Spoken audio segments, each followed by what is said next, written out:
Ih, bagus pemandangannya kan. Ih, asli bagus Sumenep. Ih, tak ada Mira tah. Kok ada Mira sih? Lah, Mira. Udah kerja tugas bang. Tugas apa? Tugas PTUN. Yang mana tuh? ada. Oh iya lupa. Yalah sekarang kita kerjakan. Yeay. Bonus, come now give it to us all that money. Super bonuses, we work so hard, it's not funny. It's time to celebrate, let's have a ball. Assalamualaikum warahmatullahi wabarakatuh. Perkenalkan, nama saya Mira Yuliana, NIM 123121008, Program Studi Hukum Keluarga Islam, Fakultas Syariah IM Pontianak.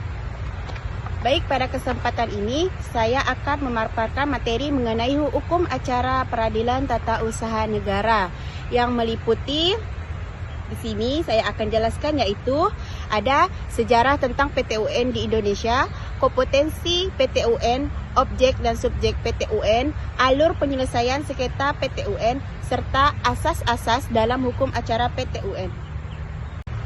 Nah, terlebih dahulu saya akan menjelaskan tentang sejarah PTUN di Indonesia.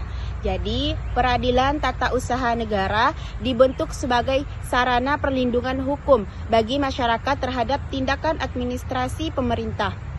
Sebelum adanya PTUN, masyarakat belum memiliki mekanisme khusus untuk menggugat keputusan pejabat pemerintah. PTUN secara yuridis diatur dalam Undang-Undang Nomor 5 Tahun 1986 yang kemudian disempurnakan melalui Undang-Undang Nomor 9 Tahun 2004 dan Undang-Undang Nomor 51 Tahun 2009. Jadi keberadaan PTUN ini mencerminkan penerapan prinsip negara hukum, di mana setiap tindakan pemerintah dapat diuji secara hukum. Nah, dengan memahami latar belakang terbentuknya PTUN, selanjutnya saya akan membahas mengenai kewenangan atau kompetensi PTUN dalam menyelesaikan sengketa tata usaha negara. Nah, saya akan menjelaskan kompetensi PTUN di sini.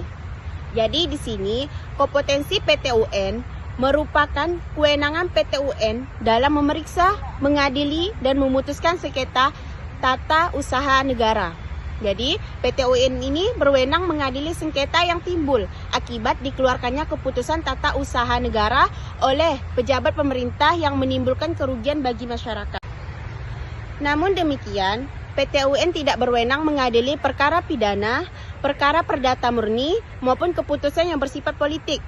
Selain itu, gugatan harus diajukan ke PTUN wilayah hukum sesuai dengan kedudukan tergugat. Nah, jadi setelah mengetahui kewenangan PTUN, pembahasan berikutnya akan difokuskan pada objek dan subjek dalam sengketa peradilan tata usaha negara. Ini saya akan menjelaskan objek dan subjek PTUN. Nah, objek dan subjek PTUN adalah keputusan tata usaha negara, yaitu keputusan tertulis yang dikeluarkan pejabat tata usaha negara bersifat konkret, individual, dan final, serta menimbulkan akibat hukum bagi seseorang atau badan hukum perdata. Nah, jadi adapun subjek dalam sengketa PTUN terdiri dari penggugat, yaitu orang atau badan hukum perdata yang merasa dirugikan, dan tergugat, yaitu pejabat atau badan tata usaha negara yang mengeluarkan keputusan tersebut. Nah, jadi setelah memahami objek dan subjek sengketa PTUN, selanjutnya akan dijelaskan mengenai tahapan atau alur penyelesaian sengketa di PTUN. Dan selanjutnya saya akan menjelaskan tentang alur penyelesaian sengketa PTUN. Jadi di sini penyelesaian sengketa PTUN diawali dengan pengajuan gugatan atau pihak yang dirugikan dalam keadaan tertentu. Menggugat diwajibkan terlebih dahulu menempuh upaya administratif seperti keberatan atau banding administratif. Nah, teman-teman, untuk selanjutnya perkara diperiksa melalui proses persidangan, di mana hakim memeriksa gugatan serta alat bukti yang diajukan oleh para pihak.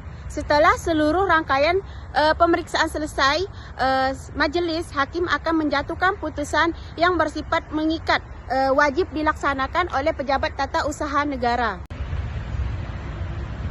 Nah, setelah mengetahui alur penyelesaian sengketa PT UN, pembahasan selanjutnya akan berfokus pada asas-asas yang mendasari hukum acara PT UN. Nah, teman-teman, sekarang ini pembahasan terakhir dari saya, yaitu tentang asas-asas dalam hukum acara PT UN. Kalian bisa lihat di sini paparannya, yang dimana hukum acara PT UN berlandaskan pada beberapa asas penting, yaitu antara lain asas legalitas, terus asas perlindungan hukum, asas praduga resmatik, asas peradilan sederhana, cepat, dan biaya ringan, serta asas keterbukaan. Nah, jadi asas-asas tersebut menjadi pedoman bagi hakim dan para pihak dalam menjalankan proses peradilan tata usaha negara agar terciptanya peradilan tata usaha mengenai hukum acara peradilan tata usaha negara, mulai dari sejarah, kewenangan, objek dan subjek sengketa, alur penyelesaian sengketa hingga asas-asas yang mendasarinya. Atas perhatiannya dan saya ucapkan Assalamualaikum warahmatullahi wabarakatuh.